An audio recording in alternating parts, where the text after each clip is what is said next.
வணக்கம். நீங்க ஸ்க்ரீன்ல பார்க்கறது வந்து நிஃப்டி ஃபியூச்சர்னுடைய ஆர்டர் புக்கு. 5 பிரைஸ் லெவல் தான் இருக்கு. 5 லெவல் டெப்த் வந்து 5 தான் இருக்கு. பட் ஆனா, இந்த இது இங்க இருக்கிறது வந்துட்டு, கீழ இங்க மென்ஷன் ஆயிருக்கு பாருங்க இந்த வால்யூமு. இந்த வால்யூம் வந்துட்டு டோட்டல் வால்யூம் இது. அந்த 5 இது மட்டும் கிடையாது. 5 ஆர்டர் மட்டும். மேல இருக்கிற அந்த 5 இது மட்டும் கிடையாது. இது வந்துட்டு டோட்டலான இது.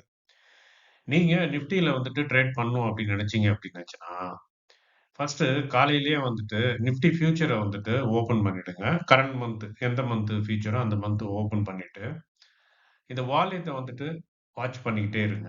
எ என்ன வருது அப்படின்றத வந்துட்டு பார்த்துக்கிட்டே இருங்க. ஆ இது என்ன கணக்கு அப்படின்னாச்சுன்னா, இது வந்துட்டு பையர்ஸ் போட்டிருக்கிறாங்க. பையர்ஸ் வெல இது. பையர்ஸ் வாங்க போட்டிருக்கிற குவான்டிட்டி. ஸோ அந்த குவான்டிட்டியினுடைய டோட்டல் தான் இது. ஸோ இங்க வந்து செல்லர் வாங்குறதுக்கு செல்லர்னுடைய குவான்டிட்டி தான் வந்துட்டு இங்க இருக்கு. எப்ப வந்துட்டு ஒரு சைடு மார்க்கெட் ஒரு சைடா நகரும் அப்டின்னாச்சுன்னா, ஏதாவது ஒரு சைட காட்டிலும் இன்னொரு சைடு 4 மடங்கு அதிகமா இருந்ததுன்னு வச்சுக்கங்க. பிரைஸ் வந்து அதிகமா இருக்கிற சைடு பார்த்து நகர ஆரம்பிச்சுடும். ஸோ இப்ப பார்த்தீங்க அப்டின்னாச்சுன்னா, இது ஒரு 3,50,000 கிட்ட தான் இருக்கு. ஸோ 3,50,000 இன்டு 4ன்னு போட்டோம்னா வந்து ஒரு 14,00,000 வரும். ஆனா 14,00,000 இந்த சைடு இல்ல. ஸோ, அதனால வந்துட்டு செல்லிங் பிரஷர் இருக்கு. பட் ஆனா அந்த அளவுக்கு இல்ல. Selling pressure. அ பாதி தான் இருக்கு. அதனால வந்துட்டு ஒரு பெரிய லெவல்ல வந்துட்டு எடுத்துக்க வேண்டாம். சில பேர் வந்து என்ன பண்ணுவாங்க அப்டின்னாச்சுன்னா, 3 மடங்கே போதும் அப்டின்ட்டு கணக்கு பண்றவங்கலாம் இருக்கிறாங்க.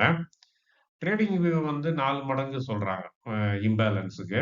ஸோ இது வந்துட்டு 3 3லருந்தே எடுத்துக்கலாம். 3 மடங்கு இல்ல 4 மடங்கு.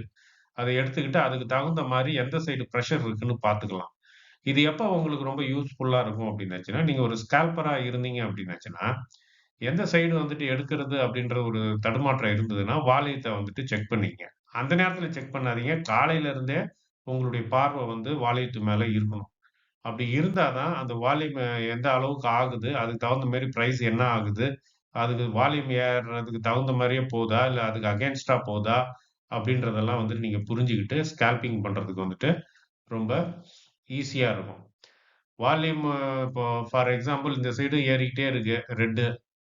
பிரைஸும் வந்து இறங்கிட்டே இருக்குன்னா, அப்ப கரெக்ட்டான ஒரு இதுல தான் போயிட்டு இருக்குன்னு அர்த்தம். இல்ல இது ஏறுது, பிரைஸ் வந்துட்டு வால்யூம் ஏறுது, பிரைஸ் வேணா இறங்கிட்டு இருக்கு. இல்ல வால்யூம் இறங்குது, பிரைஸ் ஏறுது அப்டின்னாச்சுன்னா, டைவர்ஜென்ஸ் இருக்குன்னு அர்த்தம். அந்த நேரத்துல நீங்க டக்குன்னு பொசிஷன எடுக்கலாம். நன்றி.